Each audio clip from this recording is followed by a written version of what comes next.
Hello everyone, welcome back to another episode of গল্প ভূতের আড্ডা, যেখানে আমি আপনাদের সাথে এমন কিছু ভৌতিক ঘটনা শেয়ার করে থাকি যে গল্পগুলো বইতে লেখা কোনো কল্পকাহিনী নয়।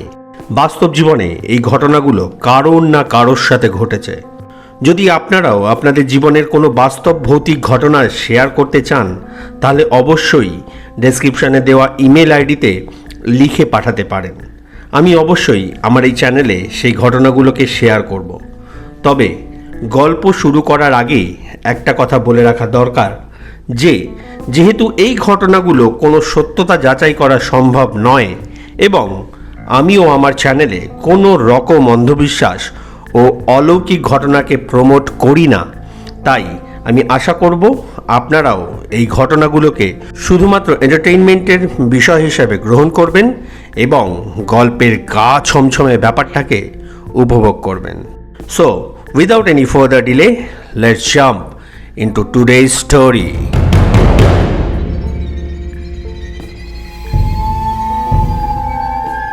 আপনারা সবাই জানেন যে আমি আমার চ্যানেলে বইতে লেখা কোনো ভূতের গল্প শেয়ার করি না, তবে আজকের গল্পটা কিন্তু একটা বইতে লেখা ভূতের গল্প। তবে চিন্তার কোনো কারণ নেই, কারণ যে গল্পটা আমি আজকে শেয়ার করব সেটা বাস্তব ঘটনা অবলম্বনেই লেখা। আর যিনি গল্পের লেখক তিনি আমার খুব পরিচিত একজন দাদা, ওনার নাম সুদীপ্ত কুণ্ডু। গল্পটি প্রকাশিত হয়েছে ভ্রমণ পিপাসু প্রকাশনী থেকে। বইটির নাম সত্যি ভূত মিথ্যা ভূত 101 সত্যি ভূতের গল্প। তো সবার প্রথমে আমি ধন্যবাদ জানাবো সুদীপ্ত দাকে এবং বইটির প্রকাশককে, যারা আমাকে অ্যালাউ করেছে যাতে আমি এই গল্পটা আমার চ্যানেলে উপস্থাপন করতে পারি। আপনারা যারা ভূতের গল্প পড়তে ভালোবাসেন তারা অবশ্যই এই বইটি সংগ্রহ করতে পারেন, কারণ এই বইতে আছে 101টি ভূতের গল্প, যেগুলো সবই সত্য ঘটনা অবলম্বনে লেখা। এই বইটির পুরো ডিটেলস আমি ডেসক্রিপশানে দিয়ে দেব, আপনারা সেখান থেকে বইটি কিনতে পারেন। ঘটনাটি সুদীপ্তদার পরিচিত কোনো একজনের সাথে ঘটেছিল, আর যেহেতু এই ঘটনার স্থান কাল পাত্র সবই বর্তমান, তাই এই ঘটনার সাথে যারা জড়িত ছিল তাদের নাম এখানে চেঞ্জ করে দেওয়া হয়েছে। তাহলে চলুন শুরু করা যাক আজকের গল্প, সীমানা বস্তির সেই রাত। মিরিক থেকে বের হতে নীলের বেশ দেরি হয়ে গেল, প্রায় 3টে বাজে। অফিসের কাজে ওকে মাঝে মধ্যেই এই সব জায়গায় আসতে হয়।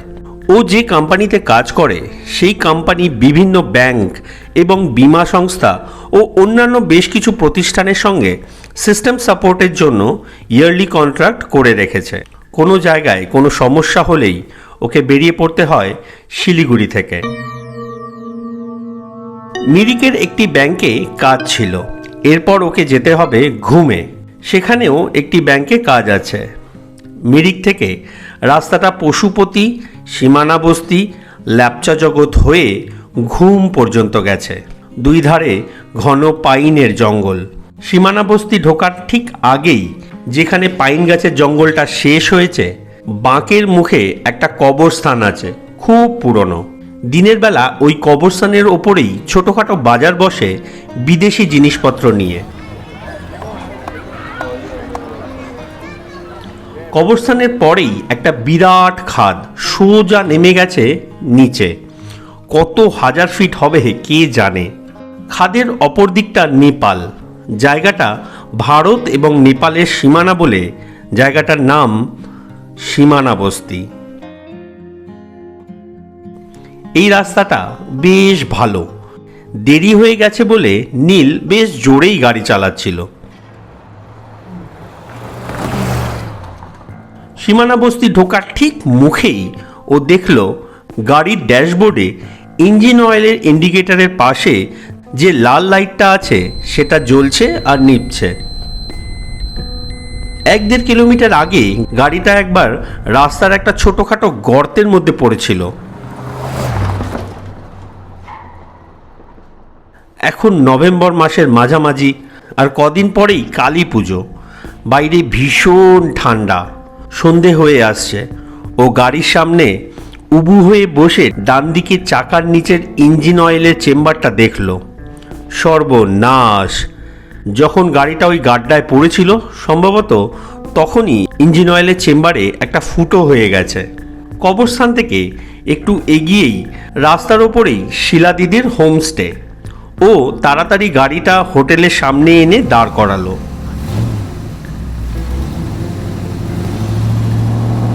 শিলা দিদি আর তার স্বামী সুরেন প্রধান এই হোটেলটা চালায়।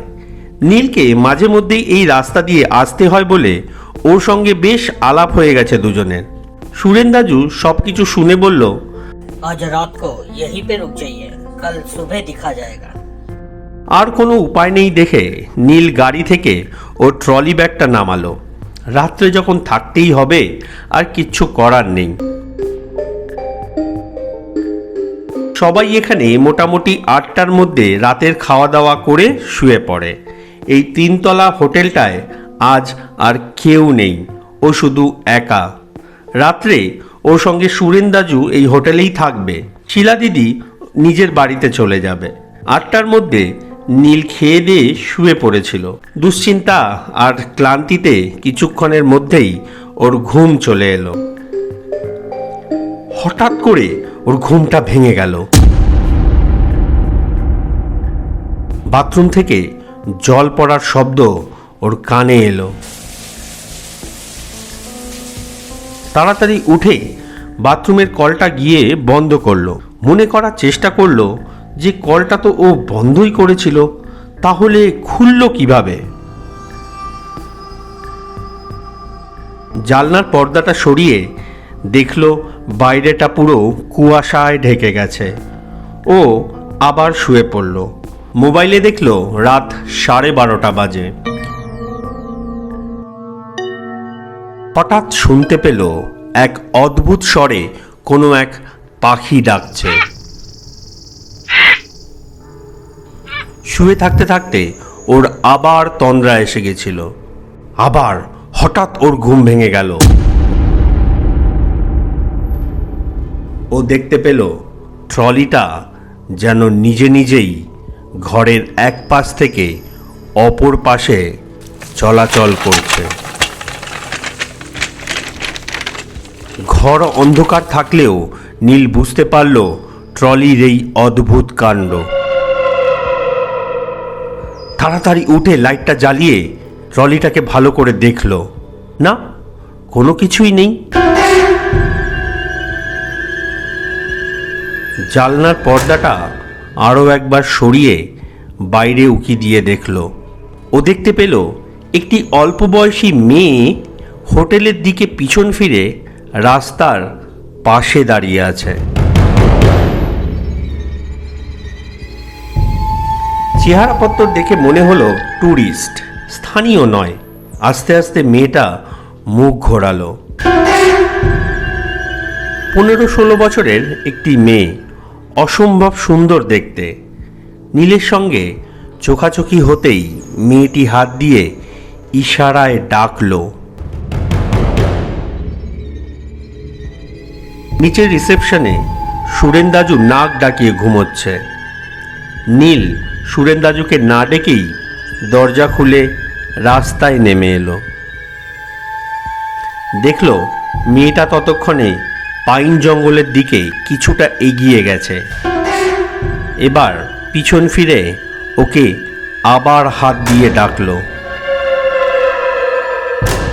নীলের সব চিন্তা শক্তি লোপ পেয়েছে তখন। ও যেন একটা ঘোরের মধ্যে চলে গেছে। মেঘ, কুয়াশা, ঠান্ডা সব কিছু উপেক্ষা করে আবছা অন্ধকারের মধ্যেও নিজের অজান্তে মেয়েটার পিছু নিল। মেয়েটি আস্তে আস্তে কবরস্থানের দিকে এগিয়ে চলেছে। নীলও 10-15 হাত পিছনে ওর পিছন পিছন যাচ্ছে। মেয়েটি কবরস্থানে পৌঁছে ঠিক খাদের পাশে গিয়ে দাঁড়ালো। নীলের মনে হলো একটু অসাবধান হলেই মেয়েটি নিচে পড়ে যাবে। তাই ও ছুটে গেল মেয়েটাকে ধরার জন্য। মেয়েটা একদম খাদের ধারে দাঁড়িয়ে এবার খিলখিল করে হেসে উঠল। আর ওকে সমান তালে ডাকতে লাগলো। নীল মেয়েটার কাছাকাছি পৌঁছতেই হঠাৎ করে অনুভব করলো এক বলিষ্ঠ হাত ওকে ধরে ফেলেছে। সুরেন্দাজু জাপটে ধরে বলল, अरे ये क्या कर रहे हैं आप? क्यों इतने रात को बाहर निकले? जल्दी होटल चलिए, जल्दी। নীল ফ্যাল ফ্যাল করে তাকিয়ে আছে সুরেন্দাজুর দিকে এবং পিছন ঘুরে একবার তাকালো আর দেখলো মেয়েটা কোথাও নেই।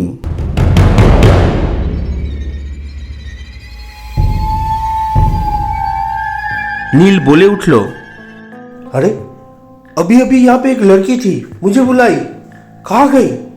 সুরেন্দাজু ধরা গলায় বলল, आप रूम पे चलिए, मैं आपको पूरा कहानी बताता हूँ। चलिए चलिए। হোটেলে ফিরে নীল রিসেপশনে সোফায় বসেছিল হতভম্বের মতো। কোথা থেকে যে কি হয়ে গেল কিছুই বুঝতে পারছিল না। মেয়েটাই বা কোথায় গেল? কেই বা ছিল ওই মেয়েটি? সুরেন্দাজু তাড়াতাড়ি কফি বানালো নীলের জন্য। নীলের দিকে কফির কাপটা এগিয়ে দিয়ে বলল, आप इतने रात को होटल से बाहर क्यों निकले थे? নীল বলল, एक लड़की खिड़की के बाहर खड़ी थी, उसने मुझे बुलाया। মেয়েটার চেহারা বর্ণনা শুনে সুরেন্দাজু বলল, কিছুদিন আগে একদল পর্যটক এসেছিল কলকাতা থেকে, সেই দলেই ছিল মেয়েটা। ওই কবরস্থানটা একটা খুব ভালো ভিউ পয়েন্টও। ওই জায়গা থেকে অসম্ভব সুন্দর কাঞ্চনজঙ্ঘা দেখা যায়। ওখান থেকে অনেকেই কাঞ্চনজঙ্ঘার ছবি তোলে। মেয়েটিও একদম খাদের ধারে দাঁড়িয়ে সেলফি তুলছিল। হঠাৎ করেই পা পিছলে পড়ে যায় একদম নিচে খাদের মধ্যে। ওকে বাঁচানো সম্ভব হয়নি। এরপর থেকেই মাঝে মধ্যে কেউ কেউ ওকে দেখেছে। তারপর আজকের এই ঘটনা। নীল নিস্তব্ধ হয়ে বসেছিল সোফায়। আশা করি আজকের গল্পটা আপনাদের সবার ভালো লেগেছে। যদি ভালো লেগে থাকে তাহলে অবশ্যই লাইক করবেন, কমেন্ট করে জানাবেন কেমন লাগলো। যারা চ্যানেলে প্রথমবার গল্প শুনছেন তাদের কাছে রিকোয়েস্ট, চ্যানেলটাকে সাবস্ক্রাইব করে পাশে থাকবেন, কারণ আপনাদের সাপোর্ট আমার খুব দরকার। আর হ্যাঁ, যদি আপনারাও আপনাদের জীবনের সত্যি ভৌতিক ঘটনা আমার সাথে শেয়ার করতে চান তাহলে ডেসক্রিপশানে মেল আইডি রয়েছে, সেখানে আমাকে গল্প লিখে পাঠাতে পারেন। তাহলে আজকের মতো এই পর্যন্তই। ভালো থাকবেন, সুস্থ থাকবেন। ধন্যবাদ।